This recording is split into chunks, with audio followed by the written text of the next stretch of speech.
साथियों नमस्कार। स्वागत है आपका आल्हा उदल के वीर गाथा के इस सीरीज में, जिसमें कहानी चल रहा है मदन गडेरिया का विवाह उर्फ दतिया की लड़ाई की। जिसमें अब तक आपने जाना कि राजकुमारी चंद्रकला के स्वयंवर के लिए महाराज वंश गोपाल ने मल्ल युद्ध का प्रतियोगिता रखा था, जिसमें दूर दूर से राजा आए हुए थे। जब प्रतियोगिता शुरू हुआ तो दतिया की तरफ से भुलई पहलवान आगे आया और उसका सामना करने के लिए महाराज पृथ्वीराज चौहान का सेनापति चौड़ा पंडित आया। परंतु चौड़ा पंडित भुलई पहलवान से बुरी तरह पराजित होता है। यहाँ तक की कहानी आपने पिछले भाग में जाना। अब कहानी में आगे बढ़ें उससे पहले आपसे वही रिक्वेस्ट कि अगर आप इस चैनल पर पहली बार आए हैं तो चैनल को सब्सक्राइब करें, वीडियो को लाइक करें और ज्यादा से ज्यादा शेयर करें। अब आते हैं कहानी पर। साथियों, अखाड़े में जैसे ही सेनापति चौड़ा पंडित हार की चादर ओढ़कर धराशायी हुए, पूरे मैदान में सन्नाटा छा गया। दूर दूर से आए राजाओं और योद्धाओं के चेहरे की रंगत उड़ चुकी थी। सबकी आंखों में एक ही प्रश्न तैर रहा था कि यह पहलवान मनुष्य है या कोई पर्वत। भुलई पहलवान की विराट काया और उसकी अपार शक्ति देखकर लोगों के हृदय कांप उठे। अभी अभी जो उत्साह गूंज रहा था वह अब सुगबुगाहट में बदल चुका था। हर ओर फुसफुसाहट होने लगी। जब चौड़ा पंडित जैसा वीर हार गया तो अब किसमें साहस है उससे भिड़ने का। इधर अखाड़े के एक कोने में बैठे मलखान, उदल और मदन गडेरिया भी यह दृश्य देख रहे थे। मदन की आंखों में चिंता की रेखाएं साफ झलक रही थी। वह गहरी सांस लेकर बोला कि भुलई पहलवान तो सच में महाबली है। मैं यहाँ राजकुमारी चंद्रकला से विवाह की आशा लेकर आया था, पर यह कहाँ जानता था कि दुल्हन पाने से पहले राक्षस जैसे पहलवान से युद्ध करना पड़ेगा।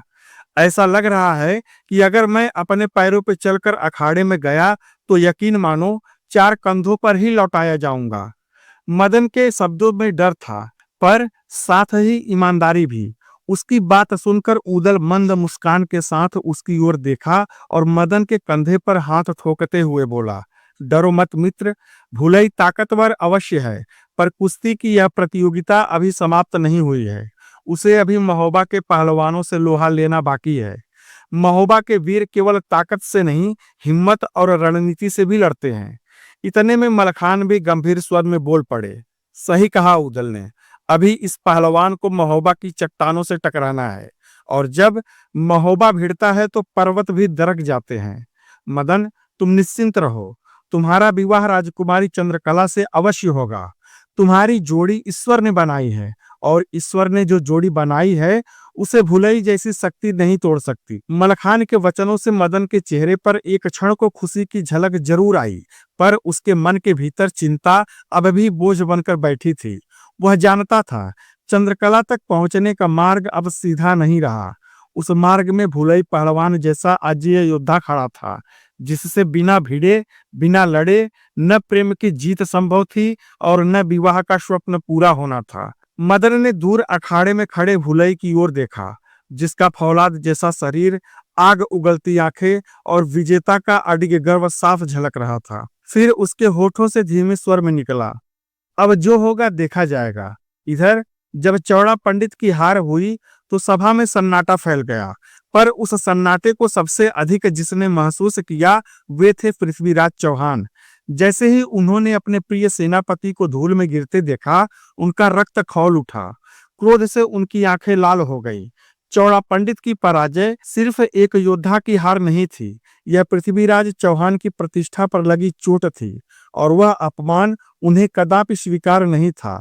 वे तुरंत उठ खड़े हुए और अपनी तलवार चौड़ा पंडित के पास रखते हुए उन्होंने एक बार उसकी ओर देखा। तब चौड़ा पंडित ने अपराध बोध से अपना सिर झुका लिया, मानो कहना चाहता हो कि महाराज अखाड़े में न जाए, यह युद्ध भयंकर है, जीतना असंभव है। पर पृथ्वीराज चौहान रुकने वालों में कहाँ थे। सीने में धधकती अपमान की अग्नि लिए वे सीधे अखाड़े की ओर बढ़ गए। उधर ऐसा लग रहा था कि जैसे भुलई पहलवान पहले से ही उनके इंतजार में खड़ा था। दोनों महाबलियों ने अपनी अपनी जांघों पर ताल ठोकी और फिर 2 पहाड़ों की तरह टकरा गए। क्षण भर में अखाड़ा फिर से धूल के बवंडर में बदल गया। दर्शकों में रोमांच का सैलाब उमड़ पड़ा। दूर दूर से आए राजा और योद्धा दम साधे यह देखने लगे कि आखिर वह वीर कौन होगा जो दतिया के राक्षसी पहलवान को पराजित कर सकता है। और जब कुश्ती आरंभ हुई तो पहली बार देखने को मिला कि भुलई पहलवान के चेहरे पर चिंता की रेखाएं साफ उभर आई थी। कारण था पृथ्वीराज चौहान की अद्भुत फुर्ती। जहां भुलई की शक्ति प्रचंड थी, वहीं पृथ्वीराज बिजली की गति से दांव बदल रहे थे। शुद्ध बल और सधे हुए दांव पेच में दोनों की परीक्षा चल रही थी। काफी देर तक अखाड़े में वार और बचाव की गूंज बनी रही। कभी भुलई भारी पड़ता तो कभी पृथ्वीराज की फुर्ती उसकी बढ़त रोक देती। आज पहली बार भुलई पहलवान को लगा कि वह अजेय नहीं है। और तभी एक सुनहरा अवसर पाकर पृथ्वीराज चौहान झपटे और उन्होंने धोबी पछाड़ का ऐसा दाव जमाया कि भुलई पहलवान संभल भी न पाया। और अगले ही क्षण धड़ाम की आवाज के साथ भुलई पहलवान चट्टान की भांति अखाड़े की मिट्टी पर जा गिरा। और अब पृथ्वीराज चौहान उसके सीने पर सवार हो चुके थे। क्षण भर को अखाड़ा स्तब्ध रह गया। तभी एक बार फिर अखाड़े में जय घोष फूट पड़ा। पृथ्वीराज चौहान की जय, पिथौरा के वीर की जय। और देखते ही देखते पूरा मैदान पृथ्वीराज के नाम से गूंज उठा। दर्शकों में बैठे चौड़ा पंडित भी यह दृश्य देखकर पहली बार मुस्कुराए। और अब उनके मन का बोझ उतर चुका था और महाराज की लाज बच चुकी थी। और तभी सभा में एक गंभीर स्वर गूंजा। वह था गणदतिया के महाराज वंश गोपाल के पुत्र राजकुमार इंद्रजीत की। उसने कहा कि पृथ्वीराज चौहान को भुलई पहलवान को परास्त करने पर गणदतिया की तरफ से उनको हार्दिक अभिनंदन। और फिर सभा तालियों और जयकारों से गूंज उठी। पर अगले ही क्षण राजकुमार की आवाज फिर गूंजी, परंतु महाराज पृथ्वीराज, आपकी परीक्षा अभी समाप्त नहीं हुई है। अब आपके सामने गणदतिया के दो महाबली योद्धा कल्लन और मल्लन, दो सगे भाई अखाड़े में उतरने जा रहे हैं, जिनके सामने बड़े बड़े सूरमा भी नहीं टिक पाते। और घोषणा होते ही अखाड़े का विशाल द्वार खुला और धरती को कंपाते कदमों के साथ दो विशालकाय पहलवान भीतर प्रवेश करने लगे। उनके कंधे पर्वत जैसे, छाती फौलाद सी चौड़ी और आंखों में जंग का नशा उतरा हुआ था। उन दोनों को देख पूरा मैदान सिहर उठा, क्योंकि अब असली महासंग्राम होने वाला था। अखाड़े के विशाल द्वार से जैसे ही दोनों पहलवान भीतर प्रवेश करते हैं तो सभा की सैकड़ों आंखें छलनी होकर उन्हीं पर टिक गई। दूर से ही वे दोनों चलते फिरते पहाड़ जैसे प्रतीत हो रहे थे। दोनों के कंधों पर भारी भारी मुग्दर टिके हुए थे, मानो जैसे बच्चों के खिलौने हो, जबकि उन्हें उठाने में साधारण योद्धाओं के हाथ कांप जाते थे। उन दोनों पहलवानों के होठों पर मुस्कान अवश्य थी, पर उस मुस्कान में दया नहीं बल्कि चुनौती छिपी थी। उनकी घनी, बड़ी और मुड़ी हुई मूछें चेहरे पर ऐसे तनी थी जैसे रणभूमि की विजय पताकाएं हो। चौड़ी ललाट, तीखी दृष्ट, मजबूत गर्दन और विशाल सीना, जो सांस लेते समय भट्ठी की हवा की तरह उठता और गिर रहा था। दोनों के कंधे बैलों जैसे उभरे हुए थे, भुजाएं ऐसे सख्त मानो लोहे की छड़ें हो, और मुट्ठियां जिनमें पत्थर भी आ जाए तो चूर चूर हो जाए। उनकी छातियां ढाल की तरह चौड़ी और तनी हुई थी, जिन पर न जाने कितनी कुश्तियों के प्रहारों के निशान चमक रहे थे। कमर पतली और कठोर थी, जांघें वृक्ष के तनों जैसी मोटी और पिंडलियां ऐसे भरी हुई थी कि एक ही छलांग में वे पूरी धरती नाप लेंगे। उनका हर कदम धूल उड़ाता हुआ नाग जैसी गति से अखाड़े में बढ़ रहा था। सभा में बैठे राजा और योद्धा उन दोनों की काया देखकर मन ही मन कहने लगे कि यह पहलवान है या लोहे का बना दुर्ग। कहा जाता था कि कल्लन की पकड़ इतनी मजबूत थी कि वह जिसकी भुजा थाम ले उसका संपूर्ण शरीर कंपायमान हो जाता था, और मल्लन की मार इतनी प्रचंड थी कि उसके एक प्रहार से योद्धा के होश उड़ जाते थे। दोनों भाइयों की ताकत केवल बाहुबल से ही नहीं थी, बल्कि वे दांव पेच के भी उस्ताद थे। जहां कल्लन धीमी पर अडिग गति से शिकारी की तरह दांव जमाता था, तो वहीं मल्लन बिजली की तेजी से घुमावदार वार करता था, और जब साथ मिल जाए तो वे अखाड़ों में तूफान मचा देते थे। उनके सामने एक दो पहलवान नहीं बल्कि पूरा दल भी नहीं टिक पाता था। यही उनकी कुख्यात पहचान थी। जैसे ही दोनों अखाड़े के मध्य पहुंचे, उन्होंने मुग्दर को जमीन पर पटक दिया और एक धड़ाम की आवाज के साथ धरती कांप उठी। दोनों ने अपने सीने ठोके और लाल आंखों से भीड़ की ओर देखा, और मानो खुले शब्दों में कह रहे हो कि जो भी सामने आएगा वो हमारी शक्ति को आजमाकर मिट्टी में मिल जाएगा।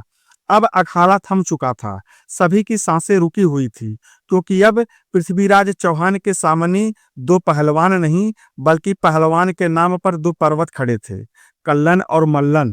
और अब यह संघर्ष सिर्फ कुश्ती की नहीं, बल्कि भाग्य का संग्राम होने वाला था। अखाड़े के मध्य पृथ्वीराज चौहान और कल्लन आमने सामने आ गए।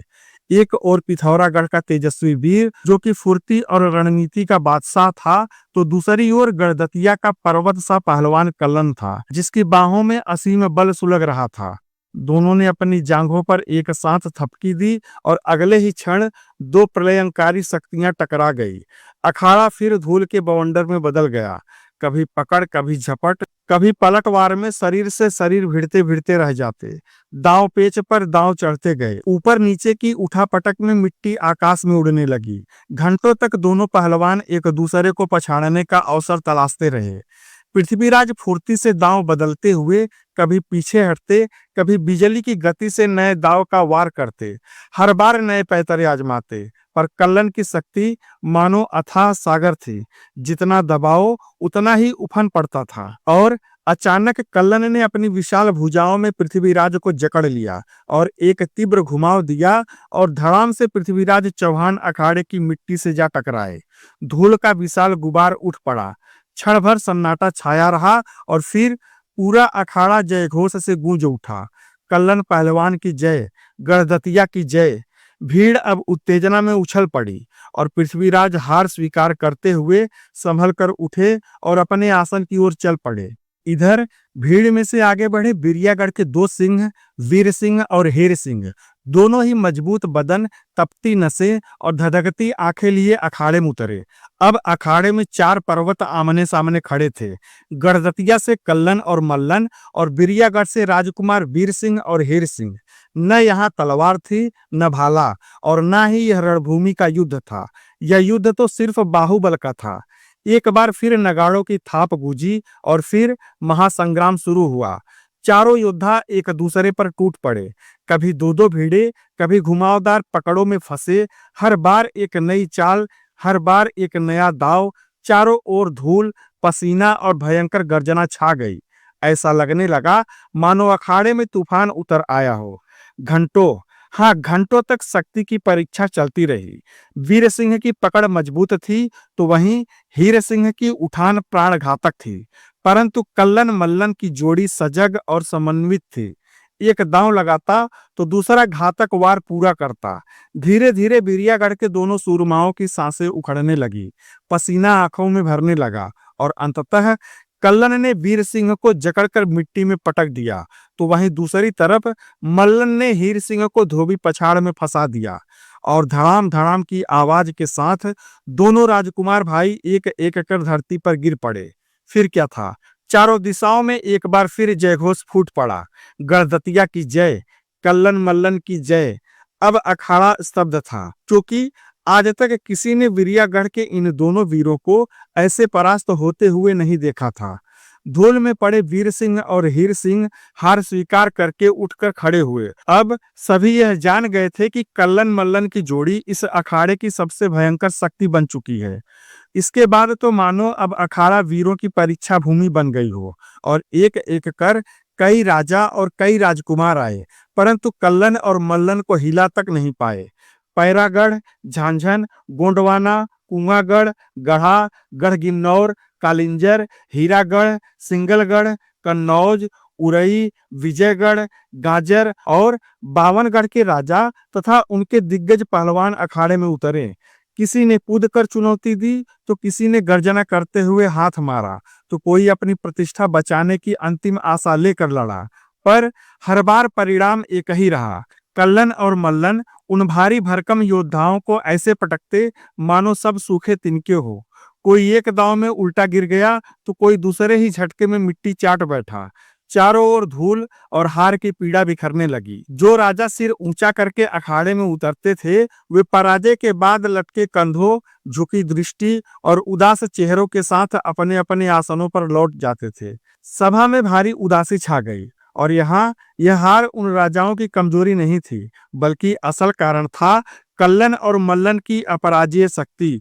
दोनों भाइयों ने बचपन से ही मिट्टी में लोट-लोट कर, मुगदर घुमाकर, पहाड़ों की ढलान पर दौड़-दौड़ कर अपने शरीर को फौलाद बनाया था।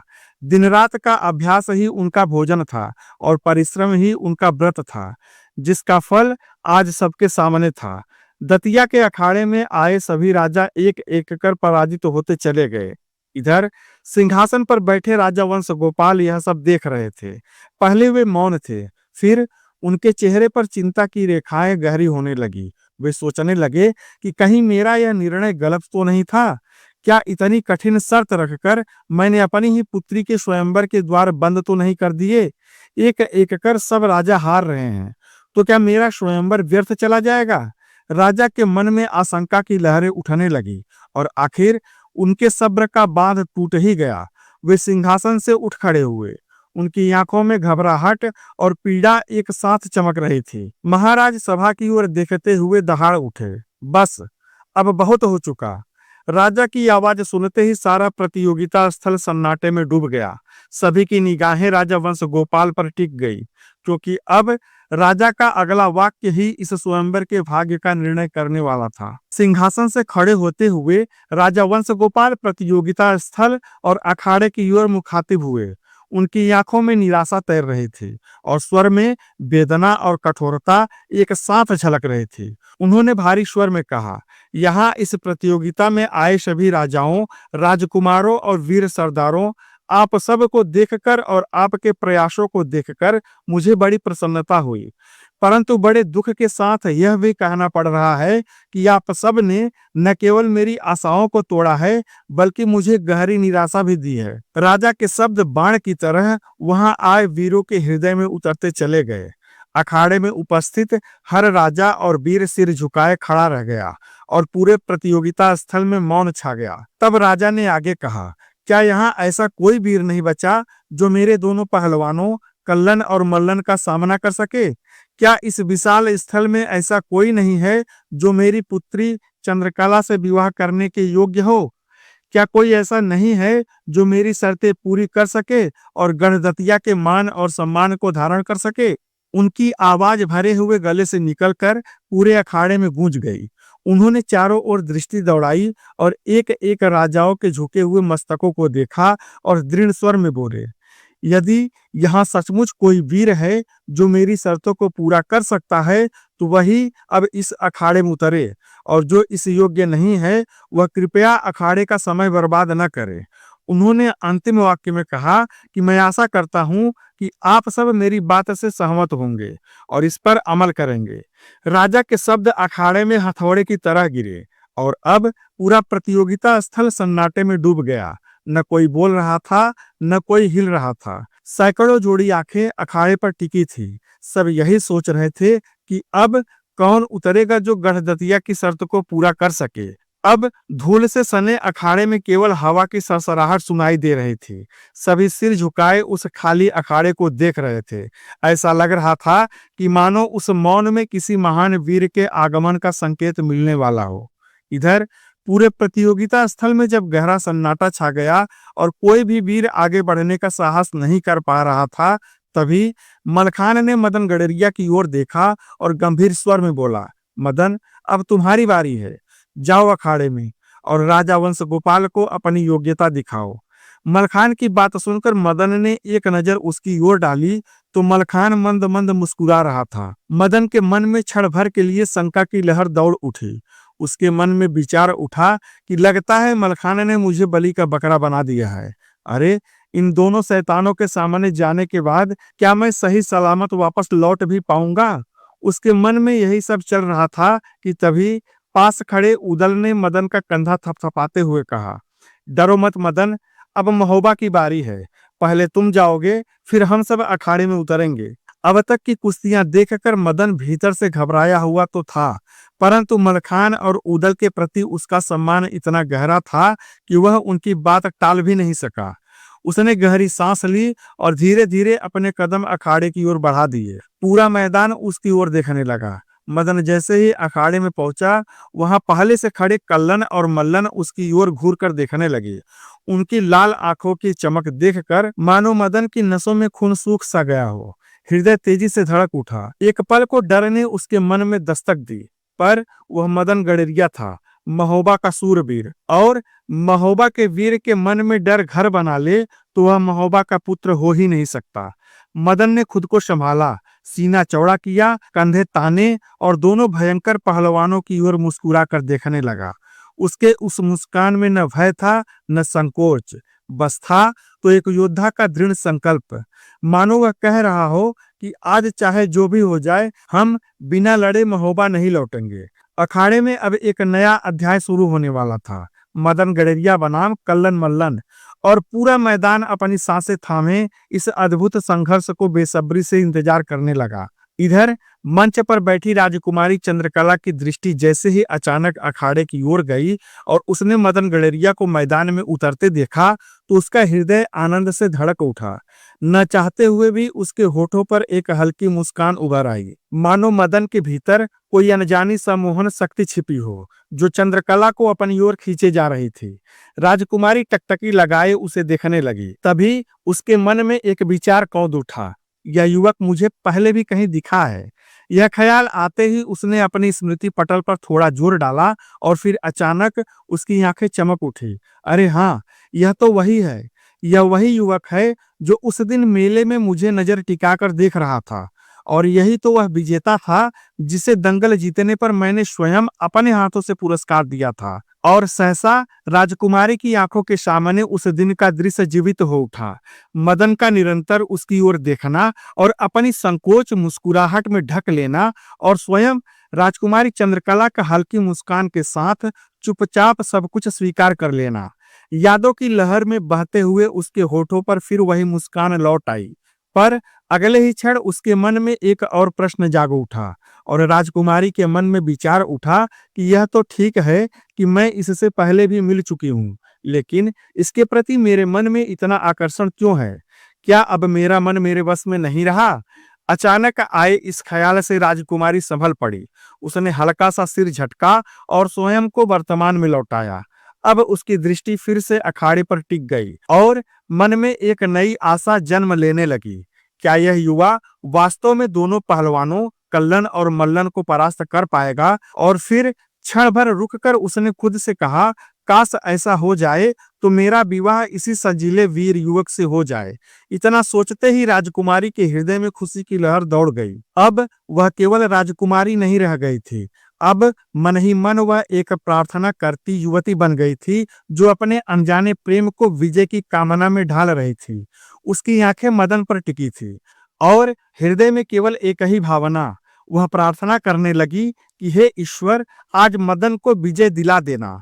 साथियों, आपको क्या लगता है, क्या मदन गडरिया कल्लन और मल्लन जैसे पहलवान से जीत पाएगा, या वह भी पहले के राजाओं की तरह पराजित होकर मैदान से बाहर जाएगा? क्या होगा? क्या होगा इस मल्ल युद्ध का परिणाम? क्या मदन गडरिया का विवाह राजकुमारी चंद्रकला से हो पाएगा? क्या मलखान और उदल यह विवाह संपन्न करा पाएंगे? ऐसे ही तमाम सवालों के जवाब जानने के लिए हमारे चैनल हिंदीवादी ज्ञान को सब्सक्राइब करें, वीडियो को लाइक करें और ज्यादा से ज्यादा शेयर करें। पीछे की कहानी जानने के लिए प्लेलिस्ट अवश्य देखें। धन्यवाद। जय हिंद।